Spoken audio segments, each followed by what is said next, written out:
بسم اللہ الرحمن الرحیم۔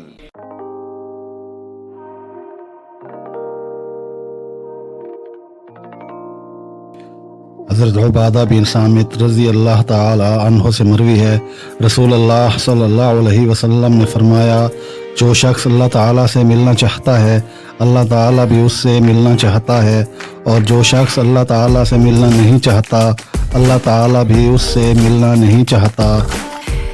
حضرت عمر رضی اللہ تعالی عنہ بیان کرتے ہیں کہ میں نے رسول اللہ صلی اللہ علیہ وآلہ وسلم کو یہ فرماتے سنا ہے کہ میت پر نوحہ کرنے سے اس کو قبر میں عذاب دیا جاتا ہے۔ حضرت عبداللہ بن عمر رضی اللہ عنہ بیان کرتے ہیں کہ مدینہ منورہ میں ایک آدمی فوت ہو گیا جو پیدا بھی وہیں ہوا تھا۔ رسول اللہ صلی اللہ علیہ وآلہ وسلم نے اس کا جنازہ پڑھا، پھر فرمایا کاش کہ یہ اپنی پیدائش والی جگہ سے باہر فوت ہوتا۔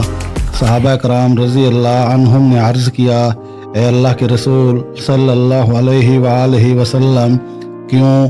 آپ صلی اللہ علیہ وآلہ وسلم نے فرمایا، آدمی جب اپنی پیدائش کی جگہ سے دور فوت ہوتا ہے وہ جنت میں اسے اور اس کی پیدائش گاہ سے موت کی جگہ تک کا فاصلہ ماپ کر جنت دی جاتی ہے۔